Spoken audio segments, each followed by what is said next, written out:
talk is called Writing for Love and Money, and so I'm going to share some of my experiences that I've had writing a book. There are a few copies floating around in different languages, so feel free to kind of poke around at those and take a look. It's kind of fun, and then we'll do something at the end to draw. I got a couple of the first editions to give away here, so we'll figure out a way to draw for those. So a little bit about me. Like I mentioned before, my name is Chris Johnson. I'm a senior software engineer here at Madison Office of Getty Images.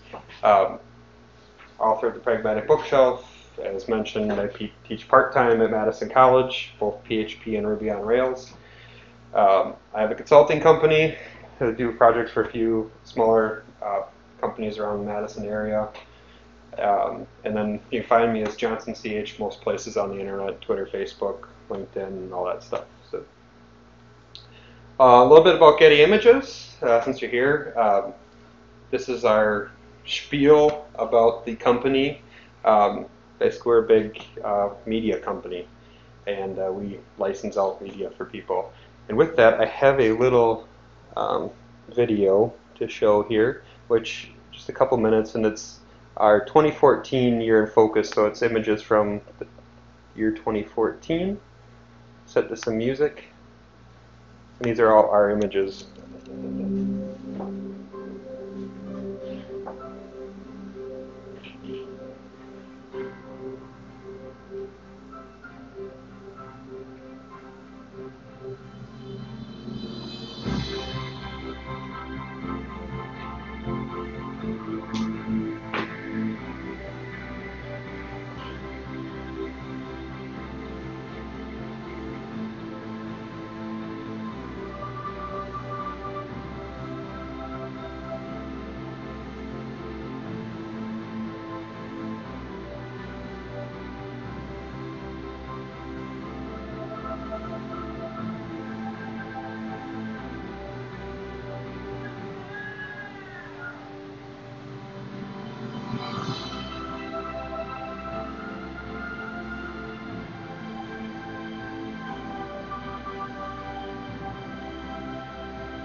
So we do a lot of video and audio and everything. So while you're here, my little shameless plug, Web Development Recipes, the 2nd edition is out in beta. Tell your friends about it, buy a copy. It's something I worked on for 8 months, and really appreciate having people read it. Just a couple little ground rules, disclaimer, right? These are all my experiences, so this is personally what I've gone through. I'm going to share just what I've seen from my lens. You may have seen different or heard different. I'm not here to argue right now. If you want to do that afterwards, we can go downstairs to the El Dorado Grill, and you can buy me a beer, and you can argue with me all you want. Please ask questions along the way. If you have a question about anything whatsoever, even if it's tangential, ask it, or I'll hang around afterwards too. Also, this is one big markdown document. It's up on GitHub. I'll have the link at the end. Each one of the images references are not uploaded in here, but they're available on Getty Images. part of the benefits of working for a large stock photography company is I get lots of fun images to put in my slides. So you want to write, right? You're here, you've got to be somewhat interested in work or writing a book or writing in general. And so I'm going to assume throughout this presentation that you want to do some writing. And one of the questions then to ask, right, is why? Why write? Right? What are some reasons? Well, share ideas, communicate with each other, leave a legacy. There's all kinds of things. The big one is to share ideas. It's a way to put things down, give it to other people to read and digest. And then you might be thinking, well, hey, does anybody actually read books anymore? And the truth is, yeah, there's a lot of people that still enjoy books. It might be digital, PDF, or the Kindle, or Barnes & Noble, e-reader's still around. Come on in. But there are still a lot of people that read books. And you probably want to ask, well, yeah, but what about blogs, right? So blogs are a thing. You can find lots of information. You can go on Stack Overflow. You can go to online courses and stuff like that, right? But a lot of times, those materials aren't exhaustive and focused on a topic. They're short and concise, but they don't necessarily care about the whole path of the progression or the why. Just here's how you do X. So books are great for that purpose, right? You can share how and why and explain in depth what's going on. Okay, so how do we get started, right? First thing you want to do is come with a topic, right? Throw some things out. What are you passionate about? That's the thing to write about, right? What are you passionate about? What can you spend time sharing, right? If you're not passionate about Java development, don't write a book about Java development. It's not going to be fun for you. You're going to hate it. You're not going to do it. Find out what you're passionate about and write about that. Then you're going to say, well, hey, okay, so I'm passionate about web development. That's me personally, right? I'm passionate about that. I'm like, well, what makes me different, right, than any other web developer out there? My experiences. Each of you have different experiences. You've gone from a different path to get where you are today. You've seen the world from a different lens. Use that and influence people sharing your ideas the way you perceive them and passing them on. So after you kind of came up with your idea, okay, you got this confidence thing, you're different, you're going to hit it with this approach, pick out your audience, right? So if you just start writing and don't have a target audience in mind, you're not going to be able to focus it and you kind of jump around.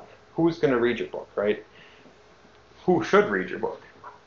Should it be 5-year-olds? Should it be aging adults? Should it be millennials? Or should it be professionals that have been in the field for a long time or new people to the field? Who should read your book?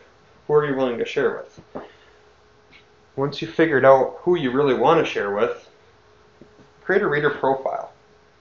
This is like a baseball card, right? So come up with the stats about them. Try to identify friends or colleagues that fit this profile that you want to do, and what makes them different from each other in group. Sounds kind of bad, but you almost stereotype the groups together. Figure out who you want to share your information with. That way you can write it in a way that appeals to them, that makes sense, that they can understand what you're trying to get across. And to do that, you connect with the reader, right? So you come up with how they would be able to understand it and connect with them. This is all done through a lot of feedback and working with those people. Try to find friends that kind of fit that bill, or colleagues, coworkers. One of the things to help you do that is to use the Dreyfus model. And this is based on two brothers that wanted to develop advanced artificial intelligence. And they studied how humans learn and came up with 5 stages to people go from being novices to experts. And so we're going to talk about each one of those here. And so a novice, right? So if you start to identify your reader, you can categorize them into an area where they're going to be. And a novice, is new, needs a way to solve a problem. They're excited, they want to dig in. If you start throwing high-level technical terms at them, they're going to be confused. They're not going to be able to catch what's going on. So you got to bring it down to their level. and help them. Your goal is to move them up the ladder. So you move them to an advanced beginner. They can do things on their own, but coming up with a new problem that's just crazy outside of something they have done before or done something similar to is going to be really frustrating and challenging. So you can't just expect them to go and grab a whole new operating system. If your target reader is a Windows developer and you're trying to move them to Linux, you can't just say, all right, hop on the command line. And be like, whoa, hold on here, where's my GUI? You got to kind of look and see what experiences they've had and where they're at. Try and target for that group. Then you have competent. And these people can come up with and understand conceptual models of problem. They could diagram it out if you said, hey, you diagram out this problem, this workflow. They can grok it, lay it down. They can figure out when there's a problem and understand what the issue is and implement things that aren't terribly difficult, but they can go ahead and you can say, hey, start this new project in Framework X, and they'll be able to make a FizzBuzz game or something at that level. And then you have proficient. Starting to move on. You're going, okay, I can do whatever, but they need to really feel that they understand the whole picture of what's going on, not just do a task, not just fix something. Then well, how does this fit in? And why am I going to do this? Why would I want to do this? I really want to know more about the why than the how. They can figure out the how on their own. The why is what's really intriguing. And then you get to experts. Right there, the primary source of knowledge and information in a particular area. And just because you're an expert in one area doesn't mean you're an expert overall. And there really aren't that many experts, right? So statistics, which could be made up, but this is what I got from researching this stuff, is that experts really are rare. They're 1 to 5% of the population. I picked in this previous slide an advanced warfare operator, and you start to think about some of the folks that do this and the training and the level of time they spend to get their craft, whatever it is, to where it is. I'm a racing fan, and these drivers in NASCAR and Formula One and IndyCar, how much time and miles they log to move those machines around the track the way they do. They are truly an expert. But all of us, or a lot of us, probably drive cars, right? So if you just say expert car driver, they're a very small percentage of the overall population. So you can kind of break it down that way. So experts work from intuition. So a lot of times you talk to these people, you go talk to a professional athlete, like, how did you know to make that play? How did you know to shoot right there? I don't know. Like, just do it, right? They can't explain their skill level. They've gotten to a point where they're just above, they just do it. They go ahead and build it. How many people have seen carpenters work and you say, well, how did you know how long to cut that board from? And they're just, I don't know. I have a family friend that's a cabinet maker, remodel, a construction worker, and I was helping him build a deck. And he just picked up the board and held it up and looked at where it needed to go, set it down on the saw and cut lines and stuck it up, and it was perfect. Years of practice, right, to get to that level. But he had no idea how to explain, how could I get to that level? There's no way to get there, just lots of focused practice. So experts work from intuition. And then you got to decide, so what are you, right? In your topic, and you want to go, where are you? What level are you at? So, you're at a level. You're probably going to want to help people that are at a level below you so that you can bring them up. Well, studies show that competent makes the best teachers. You're not too far out in that expert range where you can't just go, it just works for me, I just can do it. But you've had the experiences of working from that advanced beginner into the competent, and you're in that range. You can relate to the folks that are closer to you because you've probably come through that pattern. Like I said before, they can develop conceptual models of the problem, troubleshoot effectively, and implement their own solutions. They're going to be able to sit down and bring somebody new into that level a lot easier. One of the things out there, though, is most people stop learning an advanced beginner. They get to that point where they can just do their job or just do the work, and then that's enough, right? there's no reason to go above and beyond. There's not incentive unless you have personal drive.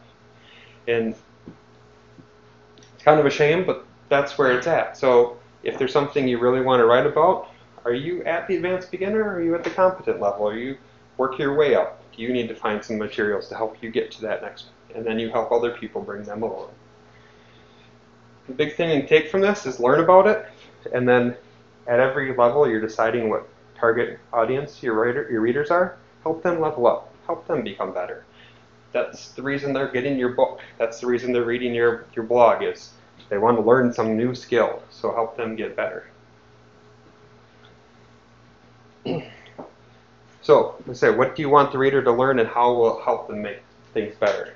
Think about these things when you're with your topic. So you got your reader model, you got your topic, you got your reader profile that you're writing for, you got the level of skill that they are and what you're going to try and bring them up to. Now okay, my topic is JavaScript. Well, what do I want the reader to learn about JavaScript? I want them to learn about the syntax. How will learning about the syntax of JavaScript make them better? Well, they'll actually be able to write syntactically correct programs, right? That's the how, or what they will learn, and what I want them to learn, and that's how they're going to get better. If you think about those things as you're writing each thing, and you'll start to see this when you read books now and read stuff, you're going to go, okay, I'm here to learn about X, but how is X going to make me better? Is it something I need to do my job? Is it something I want to learn? How is it going to bring me to the next level and increase my skill? Otherwise, it's really just kind of wasted time. You got the list of this stuff, what they're going to learn, then you can define your thesis, right? So this is a sample from our first book. And I'm not going to read it out, but it's a paragraph explaining the thesis of the book, the description, everything we want to do, written down in some more words. Yes? How long did it take you to come up with your thesis and how many did you work on it? The first book took us the longest because of the first edition the first time. And it probably took about 3 or 4 iterations of the 5 people. We kind of did the one person that was leading the charge, wrote the initial draft, and then everybody kind of churned and worked over it. And so there's a little different situation because you have multiple people in it. But we kind of molded and worked at it and cut out the cruft and took everything down. So did you write this first, your thesis? Or did you write it after you wrote the book? We wrote it first when we were pitching our proposal. And how long did it take you to write just this? Are you telling me that Like 5 iterations. It really did? Yeah, so each one of the authors in the 5 each actually had a crack at it and worked on it and sent it back and changed stuff, collaborate. So it looks like it's very tight. Yeah, it took a lot of time to get there. And you define your thesis. Doesn't mean it's done in the perfect state when you define it.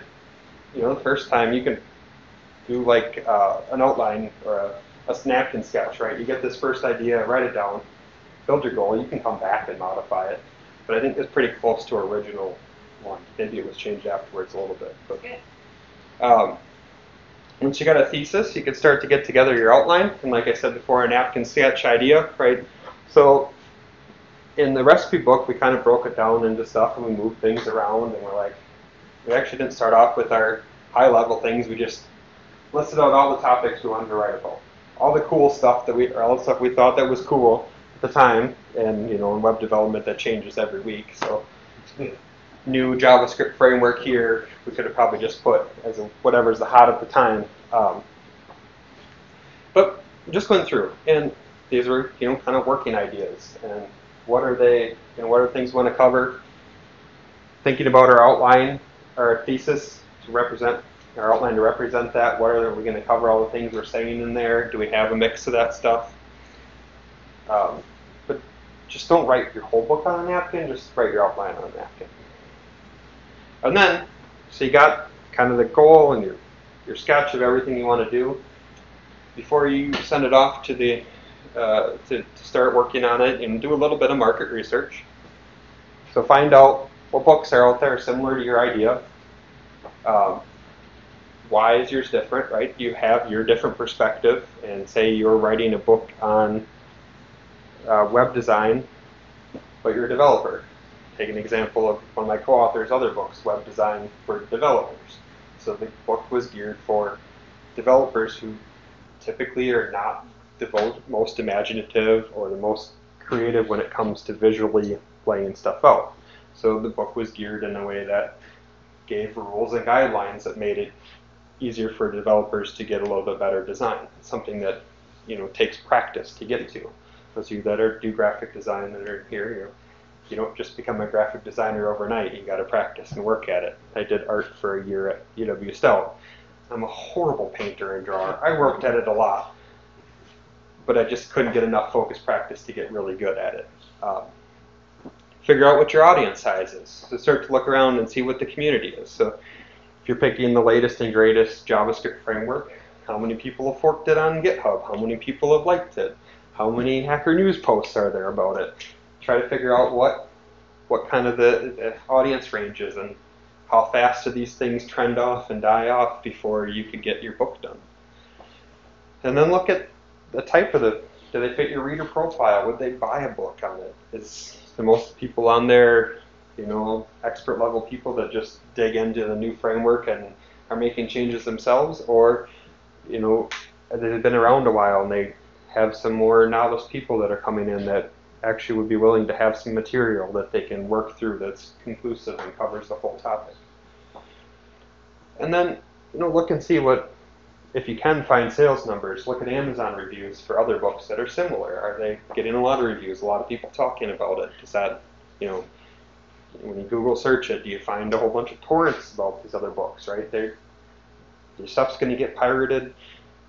You can kind of see how popular it is amongst that way. You can use that as a metric. Don't get worried, though, if you find other books that are similar to yours, right? You still have your idea. Don't give up yet. You have a different perspective. Just kind of iterate on, figure out how you can push yourself into a different position rather than being a copycat of an existing book. But don't forget to do this, because you can be heartbroken if you put a lot of time in. You got this whole perfect book.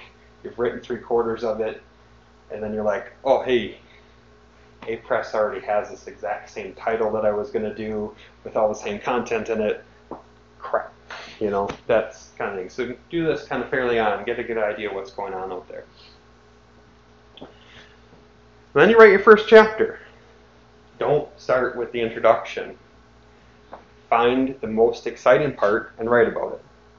When we did the proposal for the first Web Development Recipes book, we each took a recipe that we had the most passion about and wrote about that. They weren't the first 5 recipes, they were scattered throughout the whole book.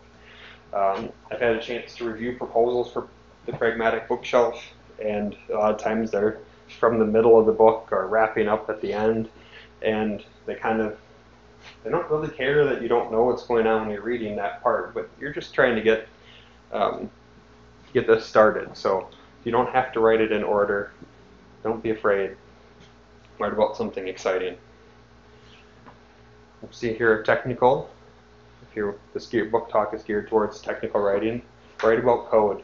The big parts is don't just explain it. Don't just say, here's how you do X. Explain why. Why are we doing X? And why are we doing it this way? Why is this way better than the other approaches that are out there?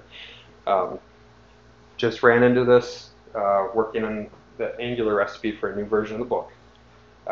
There's some syntax that is kind of an anti-pattern, but is fairly common. They added it to the core library, but we found here at work a better way to do it that we thought, and I wrote about it that way because I think that way is the better way and leaves you cleaner code and leaves things more organized. Sent it out to tech reviewers to look at it and got a lot of pushback, but then I cleared up and explained why, and then they said, hey, this is way better. I understand it. Now I get where you're coming from. I didn't understand this before. So explaining why is the big thing. Because anybody can say, here's how you do X. You can just read through and copy paste all this text. But understanding is the big one. And with that, avoid the appeal to authority. Right? So I had my ideas. There were several experts that said, do this, write Angular the way I wanted to. I had to avoid just saying, hey, go look at here. go look at this blog. It's the way to do stuff. I had to say, no, it's the way I feel about it, and it's the way I want people to understand and do it. So I'm not going to just say, go do it because someone else did. They're buying my book. They're not buying theirs. I'm the expert. So how do you succeed at writing a book? Practice. Write every day. Right? Just mentioned a couple times, you don't get to be an expert at something without focused practice. The key is focused. Pick an area and work at it. Work at writing. When you're working at writing, don't just maybe write randomly every day, but try to write something technical every day. What is something you did at work? Just recap what you did. Something interesting that you found, and write about that in practice. That will get up there. A tool to do that is a site called 750words.com. It's a no-frills writing website, and you just type in your browser. There's no, I don't really think there's any styling or anything. You just write words down, and then they lock the editing of that file at the end of every day. So you have that day to write it. They keep a leaderboard. So there's a game kind of with it, the gamification of writing, who wrote the most words, common words and trends and stuff like that. It's a great way to just practice. And I actually used it in the first book for my things for the day. I would just go and write them there as a draft just to practice writing them. I had my topic that I was going to write about. I would go there and write. They're read-only afterwards, so you can copy the stuff out, paste it into your text editor. You don't lose it, but you just can't edit it afterwards in their site. So it kind of is a historical thing. So you're writing every day. Then you need to come up with a tone, set the voice of your writing. You look at different publishers, and you'll see the books all follow the same style and have the same feel to them.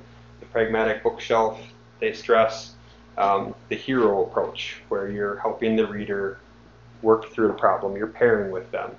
You're sitting next to them and explaining them why you're doing something in a pair situation, and helping the person level up that way by not holding their hand, but being there along the journey with them, keeping step with them. So pick a voice and work on being consistent throughout it. And then be yourself. If you're not funny, don't be funny. I try this. My students in class are here. I try and come up with stupid jokes in class, and they rarely ever get chuckles, but I try to be funny.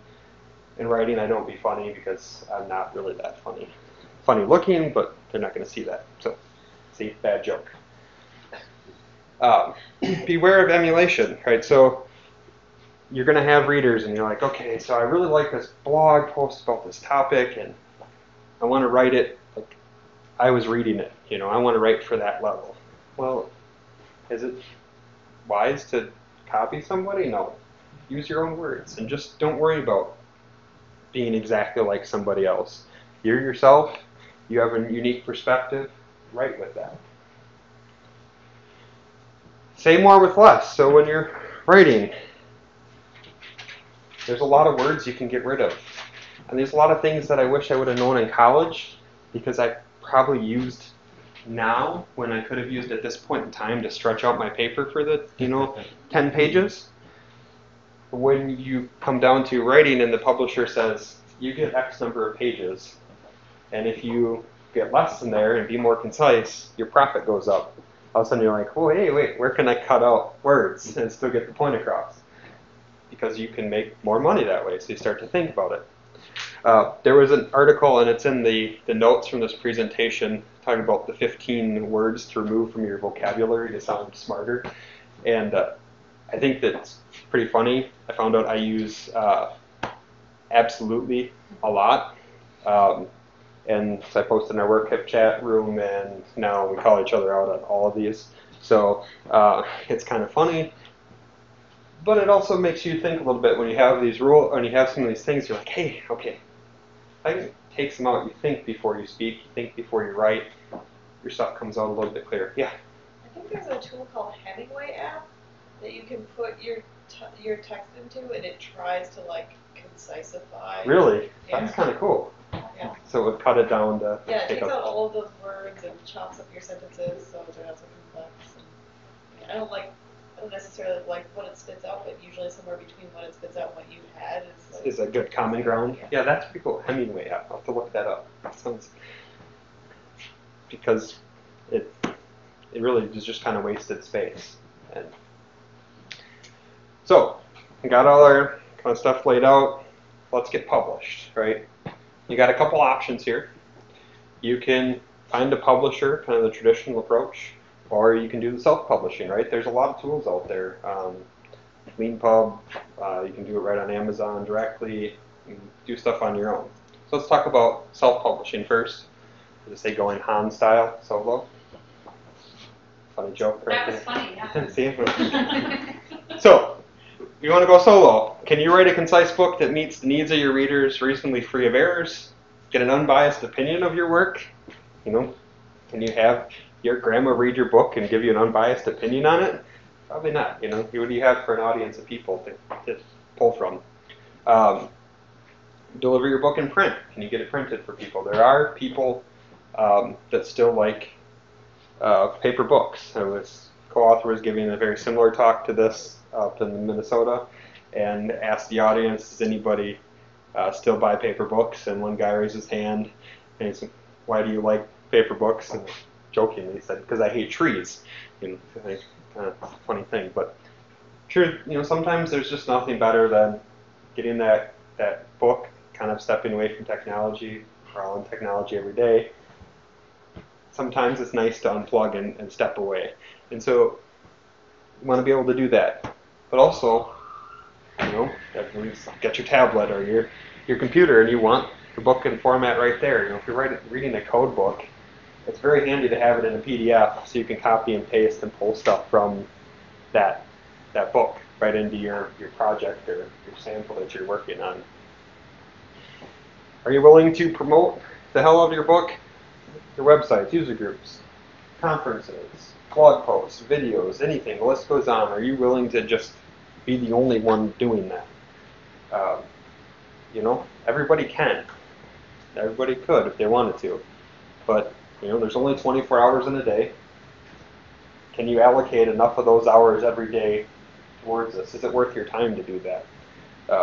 You know, all of us have family of some sort, even ourselves, and you may want to eat at night, you know, so can you spend the whole day just going to user groups and talking, or you need a job to work at during the day?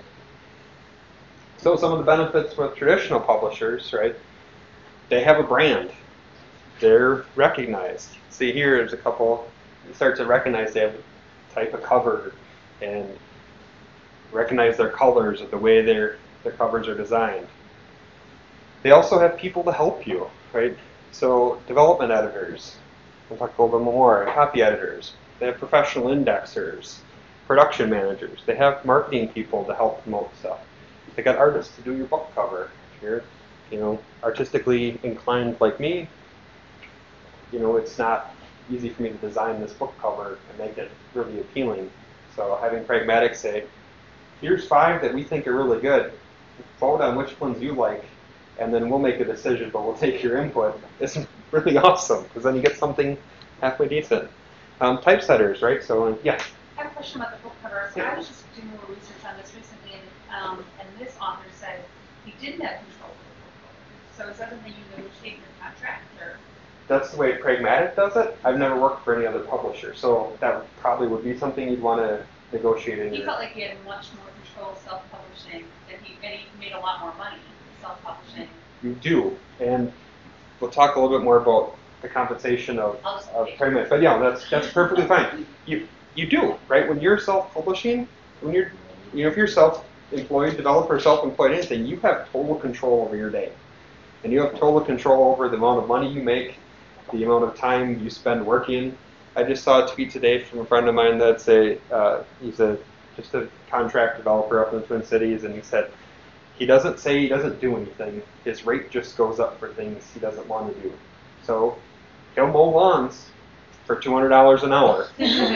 Nobody's going to pay him $200 to mow a lawn, because already there's somebody else that'll do it for a lot cheaper, right? I'm not a fan. I did .NET for a long time. Not a fan of doing it anymore. So my joke is if I get someone who comes across and wants me to do some .NET side project, I charge $500 an hour. They're not. Nobody's going to pay me, but if they will pay me, I'll suffer through it. You know, my time can be bought for the most part. So, and then they have the other thing, which is the foreign rights brokers, and like I kind of mentioned, and somebody came a little bit later. There's a couple copies of the first edition floating around in different languages, and you know, if you don't want to deal in negotiating in another country with the rights for them to publish your book, it's kind of nice just to get a check for that and not have to worry about it, and then just get a copy of the book in the mail. Yeah. Did you get any trademark or copyright protection for the book, or did your publisher? Publisher, it's theirs. So it's theirs, so they did it. So like in my case, I'm trademarking the name of my book internationally. Okay. So they evidently brokered that. That's kind of their thing. Yeah. But if you self-publish, you just make sure you get an Yeah. attorney and go ahead and do everything on. Protect yourself how you want, right? Because if you come up with this name, Pragmatic probably trademarked it worldwide, and then they sell the rights to individual other publishers to do the translations. But there's all that side of stuff that's like, whoa, I don't really want to deal with. Yeah. So, and these people also then, too, right, are more experienced than you. It's me standing up here going, I got books published in other languages. I have no idea how that works. I just saw the royalty payments come in, and I'm like, hey, sweet, you know. And then, so you get a lot of help with that, right? But it does come at a cost. And so we're talking here about a couple of compensation models that I know about. And one is the advance. So a lot of publishers will do what they call an advance. And what that is they'll give you $10,000 up front or $5,000 up front, whatever they think. They'll give you cash. They'll say, okay, we're signing this deal. You're going to deliver this book. Maybe we'll pay you chunks as you deliver certain parts of it. And then so 10% of the royalties of the book. Well, you don't get money after the $10,000 until you've made $10,000 on that 10% royalty. So if your 10% is $1 a book, they have to sell 10,000 copies of your book before you can get another penny from them. So, talking with the author of the Nomadic developer, Eric Erickson, and he was excited. I feel like it was like a year or two after the book went out that he finally started getting more royalties on it. Now, Pragmatic, what they do is they split the profits 50% with the developers, but there's no advance. So it's all on you on how much you want to make, right? I'm coming up here talking, sharing that, hoping tell other people about it or buy a copy of it, but they split the cost then down. So you get more percentage, however, you do the work up front for free. So you work for 8 months, a year, without getting paid, and then you start getting more money. So if you think you're going to write a crappy book, go ahead, get an advance from place, because you're at least guaranteed that $10 or whatever the advance is. Write the book, just ship it out, know that you got that X amount of dollars. But if you think you got a really good idea, take the higher percentage, put your heart and soul into it, and ship it that way. And then there's some other kind of things that I learned about along the way, and one of those is buybacks. So it was really cool. You see, you get this big royalty check kind of in there, and stuff goes to print that quarter, and it's out in the bookstores, and you actually walk through the barn. You go on Barnes & Nobles when you haven't been there in a long time, and you're like looking for your book on the shelf. You're like, that's cool, it's here.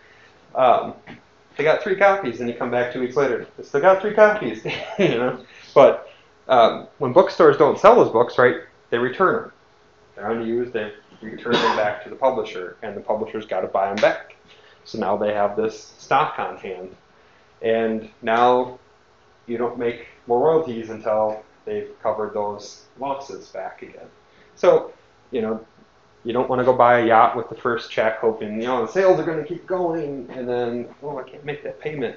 But just something that kind of caught me off guard was the fact that they'll get sent back if nobody buys them off the shelf stores, and then publishers got to try and sell them afterwards. So, finding a publisher, right? So, decided you wanted to go that route. Find someone you respect. If you really like O'Reilly books, talk to O'Reilly. If you like A-Press books, go talk to A-Press. If you like pragmatic books, talk to the Pragmatic Bookshelf.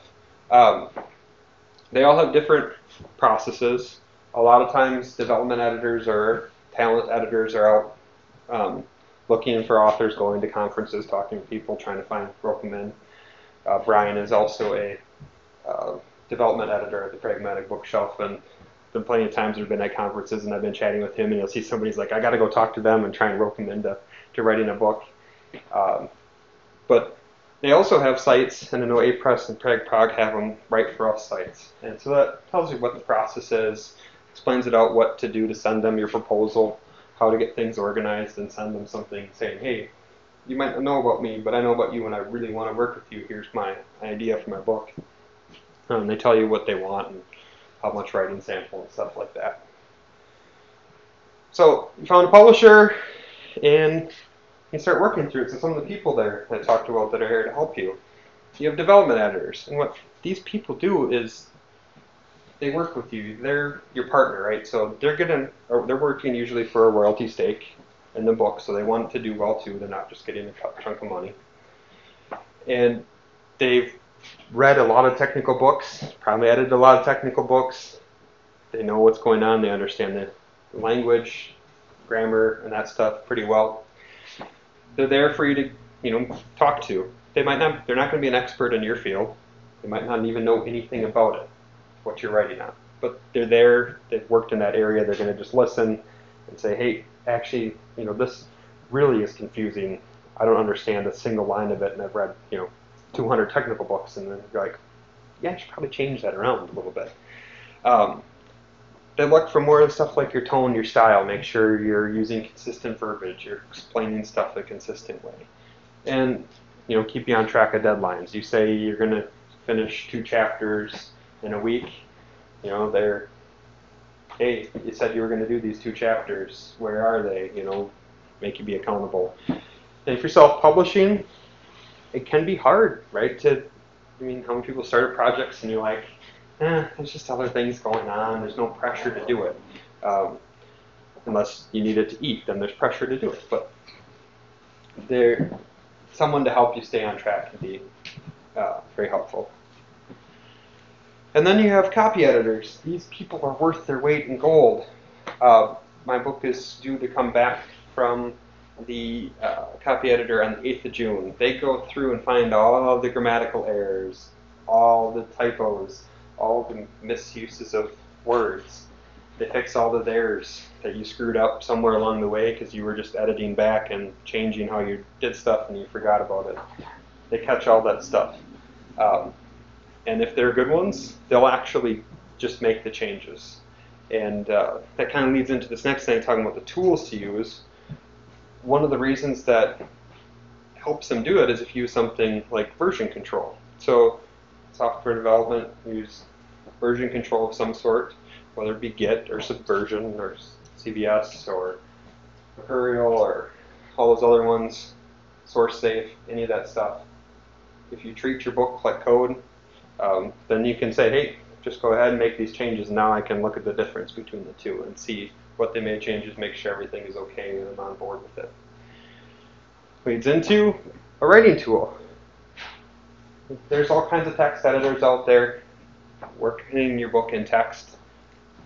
Please do not use Word or any other graphical thing. Don't worry about formatting it. Do that later. Worry about getting your ideas down on the paper. Especially at the beginning, it's a draft, right? The whole book is a draft. You've got to get those ideas down. Just get them down because you're going to move stuff around. You're going to strip stuff out. If you're worried about formatting and wrapping around pictures and stuff like that, don't do it. So one of the tools you can use is Markdown. And you can convert Markdown to pretty much anything. Somebody's come up with a converter for it. And one of the nice things is it does not convey meaning. So you style a header, all you do is put a pound sign in front of it, right? You're not really styling it. It doesn't mean anything. It just signifies then when it renders out something a little bit more appealing to read. You can also use a tool called DocBook. Their slogan is Revenge of XML, and you write an XML document, similar to HTML, some very simple tags. and they have processors that let you apply style sheets and do all the typesetting stuff, or you can convert it to XML, you can convert it to something else, or it's got indexing functionality and things like that. You can tag words and all that stuff.